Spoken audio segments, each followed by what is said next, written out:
Hi, I'm Joel Bloom, president of New Jersey Institute of Technology. At NJIT, we believe that not only our students, but all citizens need to be informed about the issues facing higher education. As New Jersey's Science and Technology University, NJIT is proud to support the important programming produced by the Caucus Educational Corporation and their partners in public television. This special edition of One-on-One with Steve Adubato is brought to you from the Tisch WNET studios at Lincoln Center. Funding has been provided by ShopRite Supermarkets, the Fidelco Group, ADP, a comprehensive provider of human resources technology and services, the Healthcare Foundation of New Jersey, founded by the Jewish community, University Hospital, Newark, New Jersey, the Russell Berry Foundation, and by NJIT, New Jersey Institute of Technology. Promotional support provided by the New Jersey Business and Industry Association. and by bestofnj.com, covering all New Jersey has to offer. This is One-on-One. I'm an equal American just like you are. The jobs of tomorrow are not the jobs of yesterday. Look at this. You got this? Here it is, man. Look at that. Life without dance is boring. When you first heard that they were doing Charlie Rose and Gayle King, didn't you go, what? Do you enjoy talking politics? No. People call me because they feel nobody's paying attention. Our culture, I don't think, has ever been tested the way it's being tested right now. Such a good question. High five. Hi, I'm Steve Adubato. Welcome to the Tisch WNET studio here in the heart of Lincoln Center. I want to welcome for the first time John Foley, the co-founder and CEO of a terrific operation I don't want to be promoting because we don't do that at PBS. It's called Peloton. I know Peloton because I ride Peloton just about every other day. Peloton is? In my words? Yeah, I'm not going to plug. Go ahead. What is Peloton? It's a fitness platform. Fitness meets technology, meets media, interestingly, Steve, where we stream live instructor-led group fitness classes to your home. So we made the Peloton bike that allows you to consume instructor-led indoor cycling classes from home on the Peloton bike. So it's the best bike ever made is what we say. And then a big a tablet computer, 4 times bigger than a traditional tablet. It's waterproof, so you can sweat all over it. As you know, Steve, you get pretty sweaty because you work pretty hard. But it's a coach, a world-class coach instructing you through a 20, 30, 45-minute class around great music with a whole community of riders that support you and challenge you and motivate you. So it's called Peloton. It's here in New York City as well, and we're having fun. Yeah, the classes come out of New York City. What's fascinating about this, and you're picking it up from some other stuff you've seen on Peloton, but I will tell you, as someone who participates, right, what I'm fascinated by is the personalities of some of the Peloton coaches. They are all, it seems to me, not just high energy and great athletes, but they really know how to engage people, pull them out, motivate them. And there are live classes, and then there are on-demand classes. And some of the live classes I've been in, I don't even want to say what my name is because they see your name on a computer without going into any more detail. I've been called out. Oh, yeah.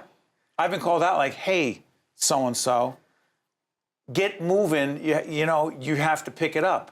That's part of it. That's right. That's right. So it's interesting new interactive media in a sense where, to your point, Steve, the instructor will look in the camera, break the fourth wall and say, Steve A. in Short Hills, this is your 100th ride, you're going to carry us up the hill, and actually look you in the eye effectively, in media terms, breaking the fourth wall. So it's like performance theater. You are part of the experience. You're not just consuming the content, you are part of the content. So it's really immersive, and in our world, there's nothing like it. Where the heck did you come up with this idea? So my wife and I have young children, and when we're in your 20s and 30s, you have the time to get to the gym, you have your time to go to SoulCycle or Flywheel or Bears Boot Camp or yoga or all this stuff that we used to love fitness, and we were very in the category, and we do this with our friends. As soon as you have children, it's harder and harder to get to the gym. Your mornings are about their programs, getting to them to school, all that stuff. So a lot of times for a lot of people, your fitness routine is the first thing to go. So I said, I still want that great class. I still want the instructor. I want the community. I want the motivation, the competition, all that stuff. But I didn't have the time to premeditate my workouts and go for, spend 15 minutes getting there, 45 minutes working out, coming home. Because now in the mornings, it's about my children. But so I was a technologist. I worked for Barry Diller for about 15 years. So I knew a little bit about technology and certainly leadership. So I said, could you build a technology-enabled platform that would allow you to consume that content from the convenience of your own home on your schedule. So it's the great classes, the best instructors in the world. And, as you know, Steve, it's a great value. It's $39 for unlimited classes for the whole month. It's so interesting. And by the way, if you are the kind of person that doesn't want, listen, you can do on demand and that's great, and I'm not going to plug anymore, but I will say this, if you're not the kind of person in a live class who is prepared to be challenged, it's not for you. Yeah, that said, we have people of all walks of life who are hardcore athletes and outdoor cyclists like yourself, Steve, but if you're also intimidated by the category of indoor cycling or this boutique, someone shouting at you, going to the actual studio and getting shouted at might be intimidating for you. To do it from your privacy, your own home, it's kind of your terms. And, it's a little less intimidating. You're still getting the motivation, but it's at your terms, and you're not going to be humiliated or embarrassed in front of a bunch of other people. Where'd you find the instructors? Because I am struck by who they are and how they, by the way, go on Peloton, check out these folks. They're not actors and actresses. They're athletes. For sure, for sure. World-class athletes in some cases. But you're right. They're also performers, right? So they're entertainers. They're athletes. They're the right nexus of entertaining, challenging, motivating. There's a little bit of psychotherapy taking place. There's a lot of stuff that these people, coach you through for 45 minutes when they're yelling at you and getting in your head and in your home. Some of them sing. They sing, sometimes great music. Sometimes they curse, but they How dare they? Yes, can I say who curses the most? Yes. Robin. That's probably true. The first time I saw Robin, I go, can you do that? You can't do it on PBS, but you can do it here. Yeah. So we actually will say explicit. Now, some of them are sweet as peaches. Hannah came from rural Oregon, and she plays country music, and she doesn't curse as much. And that is true. Christine doesn't curse as much, but you're right, Robin. Sometimes Alex. I didn't say I was offended. Yeah, exactly. You're a New Yorker. I'm sure fine. You're not. Jersey, it's even worse. Jersey, not easily offended. But real quick, can you talk about the charitable initiatives? For sure. So we do a lot of charitable rides. Hannah, for one, is pioneering some cool stuff.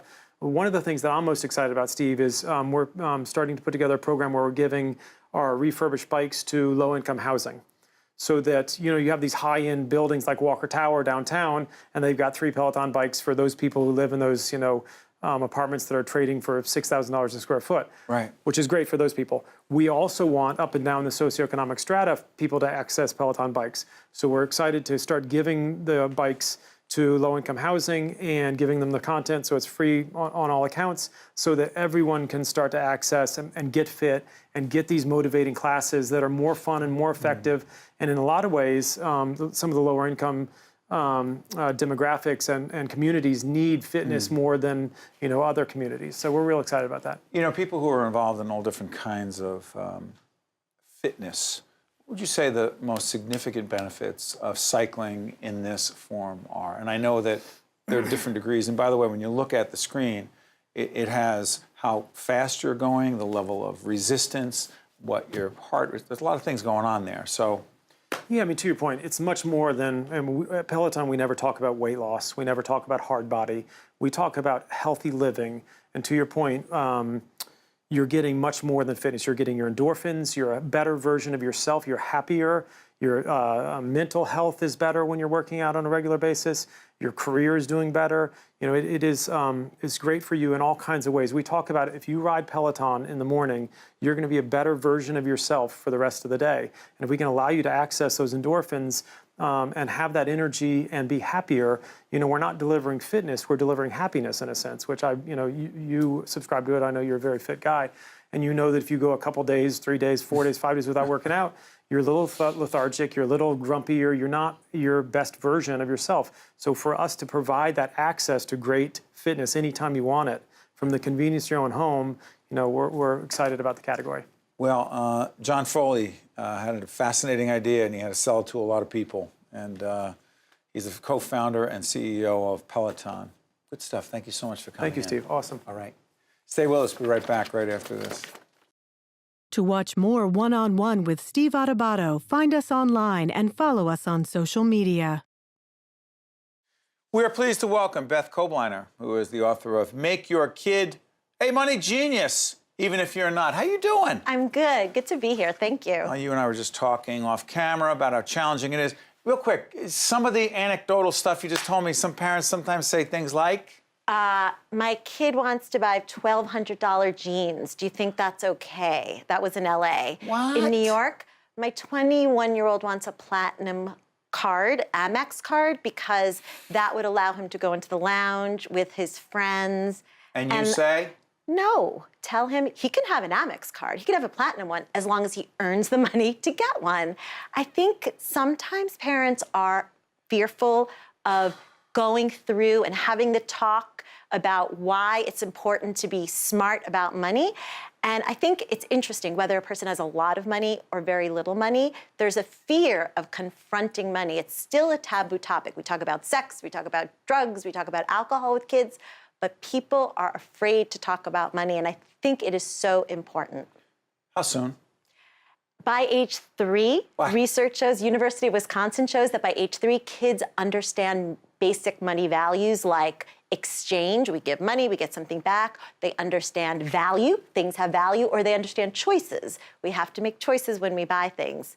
But the bad news is, because I know you have a 6-year-old, but by age 7, a lot of those money habits are set. Please stop. Like Can we go impulse back? control, but. Can we rewind? But you can do so much from age 8. My book is for age 3 to 23, how to talk to kids. And there are so many everyday moments. If you go buy a car, you say, you know what, this is the price, we're going to negotiate, or we're going to get an interest rate, a lower interest rate on the loan, we're going to go to a bank. All those everyday moments are worthwhile discussing. So, I don't want to make the show about me, because it's not. Let's make it about you. It's your show. No, Okay. but here's the thing. It's me as a, because everybody else has a piece of this. Right. My wife often tells me with our daughter, Olivia, only 6, we get the other kids, teenagers, and a big boy who's solid and 24 from our first marriage. Okay, too much information, I know, but here's the deal with the 6-year-old. My wife says, stop giving her what she wants because she asked for it. She's right. Stop doing that because you're creating a situation that's going to be a problem later. Absolutely. Okay, so Yeah. I keep thinking at some point later on, when she's older, I'll be able to talk to her about the value. Got to do it now. I mean, first of all, research shows she will understand, and she sounds very smart. And the second thing is, there was one study that found that when parents give in at the checkout line, you're at a store and they want this, they want that. If you repeatedly give in, those kids, they studied them at Duke, and they found they're more likely to get into credit card debt when they're older because they have no impulse And then control. I'm going to have to pay that credit card. Okay. Well, you shouldn't co-sign the credit card, and President Obama passed the CARD Act, which said, when we were kids, you could get a credit card just by signing your name. Now, you have to be 21 years old or have an income to get a credit card, but you can get one. The exception is with a parent co-signing, and parents should never co-sign a credit card with their Do we, kids. as parents, sometimes give in to our kids and make the wrong decisions about what we give them and how we deal with money because, quote, we want them to like us more? I think, yes, we're working hard. 2 parents are working. In a lot of families, people are very busy, and you feel like that's an easier decision. But when I tell people the research that shows, for example, if you give your kids chores without paying your kids, the research shows that they're more likely to graduate from college and more likely to start a career. So work without asking me for $10. Exactly. Do not negotiate with kids. Don't negotiate with terrorists or kids, and don't let kids dictate the rules, because as a parent, we're seeing more and more. A lot of it is about self-motivation. For example, when you bribe a kid for grades, you say, you get an A, I'll give you $50.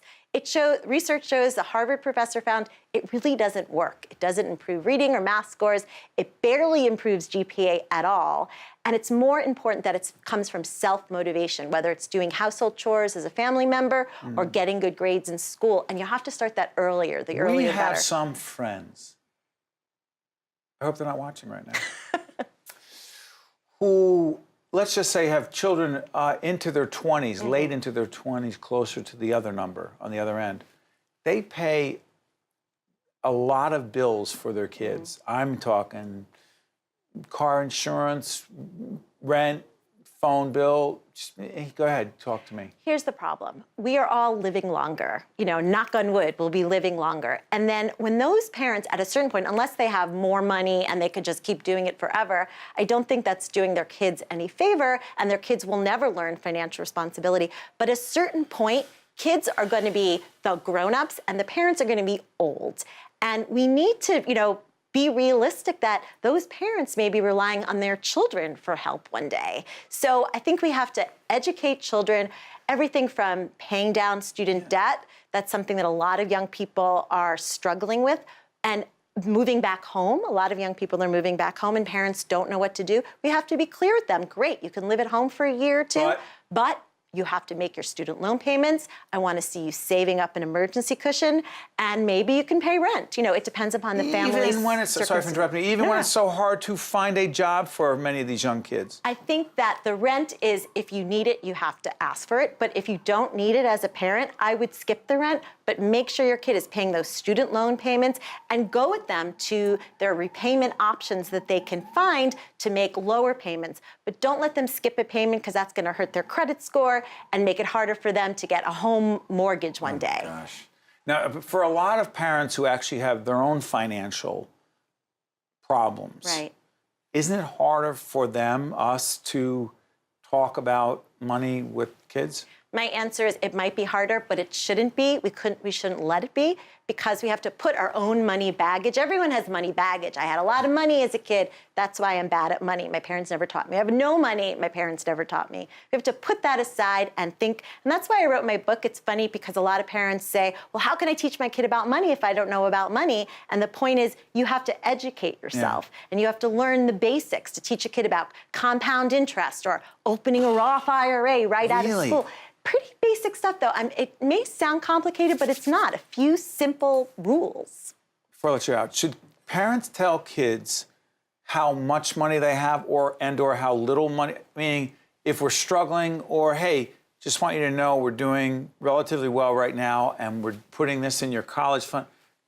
How much is too much? How much is too much? Well, it has to be age appropriate. So if you have a 6-year-old, you don't say, hey, my 401k really tanked. But when it comes to college savings, when it comes to college savings, you have to tell your kid you have money earmarked for their college, because research shows that you don't have to tell them how much is in it, but when you tell a kid he has money for his savings for college, they're 3 times more likely to go to college, regardless of how much money's in the account. And how about, finally, if you're a parent who's struggling, and many are out there struggling, working as hard as they can, or looking for a job, or lost their job, can you tell a kid if you're struggling? You can say, you know what? We're having a hard time. We're all going to chip in. And I know you wish we had X, Y, and Z. I do too. But you know what? We're a family. We're in this together. Thank you for helping so many people. Beth Kobliner is the author of Make Your Kid a Money Genius, Even If You Are Not. Well done. Thank you so much. Really a pleasure. Stay with us from the Tisch WNET studio here in Lincoln Center.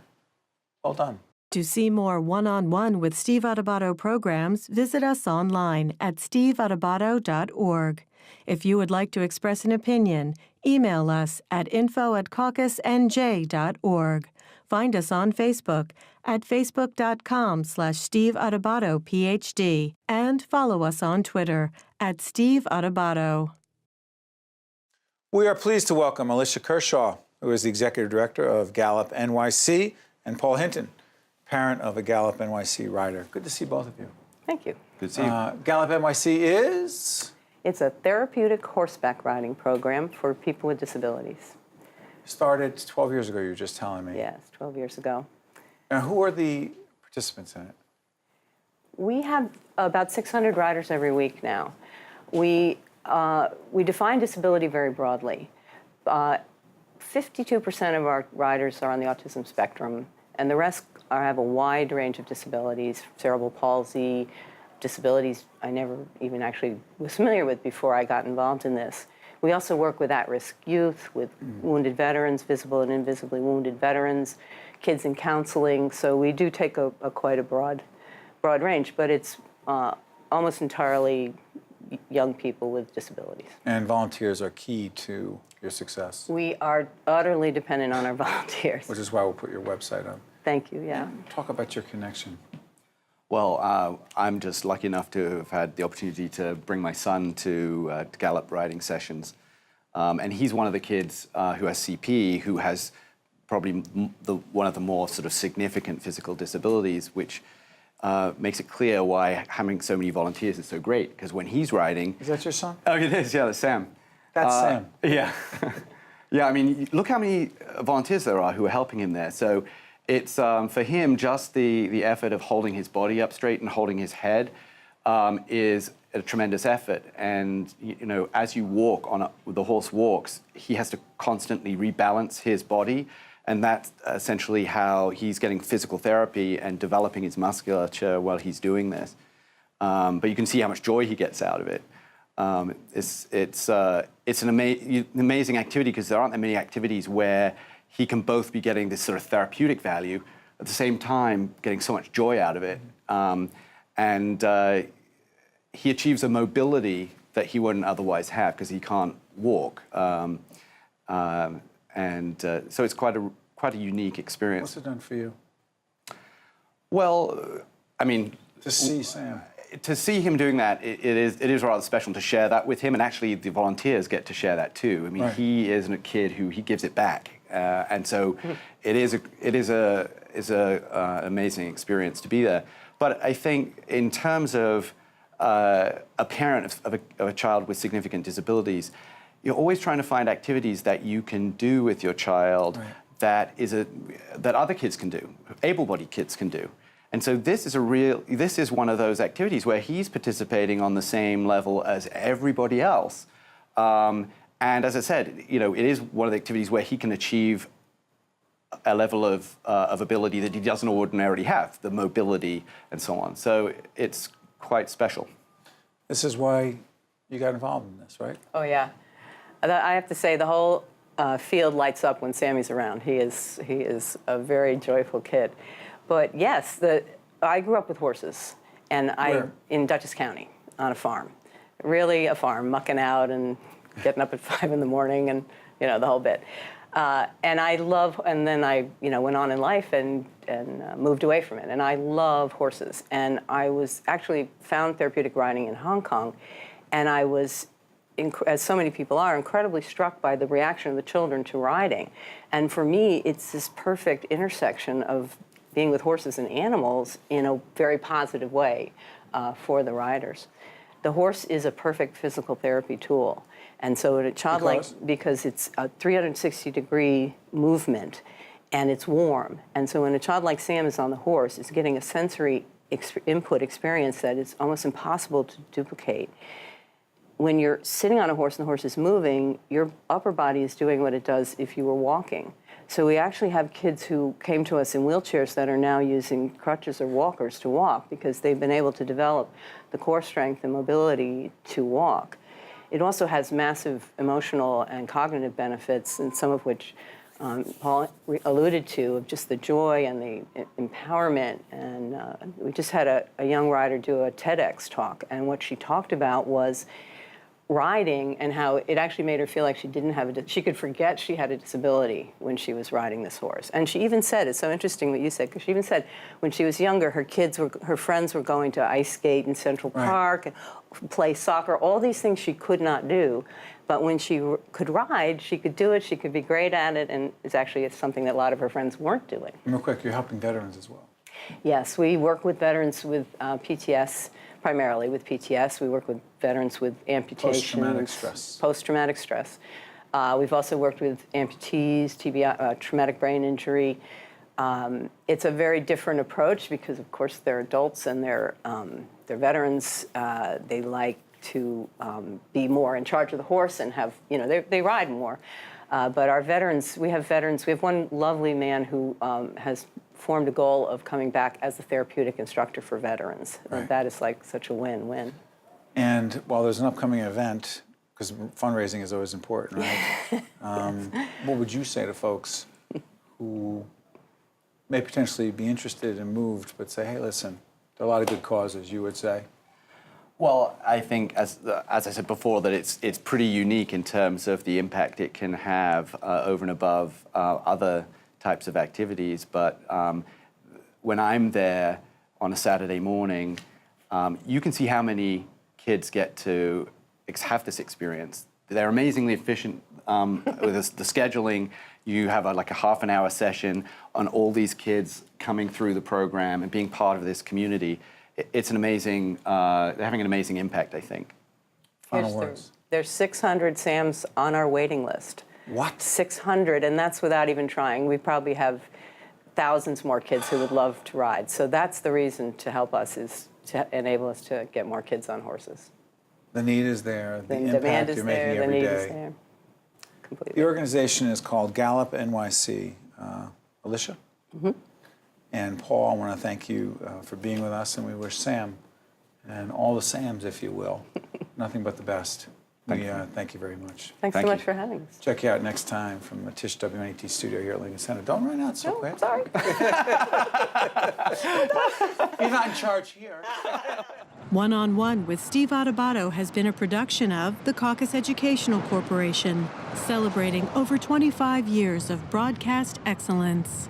This special edition of One-on-One with Steve Adubato is brought to you from the Tisch WNET studios at Lincoln Center.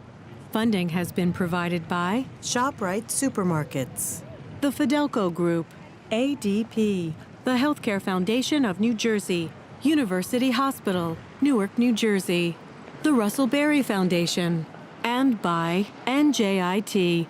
Transportation provided by Airbrook Limousine, serving the metropolitan New York, New Jersey area. Hi, I'm Eric. You might see me as an ordinary person, but I've been living with a brain injury for nearly 2 years. One of my struggles is short-term memory loss. At Opportunity Project, I'm given hope and support, and I've gained my confidence back through the job placement program. Despite my challenges, I have a reason to keep improving. Today, even though life has changed me, I believe that anything is possible. If you have a brain injury, you don't have to face your road to recovery alone.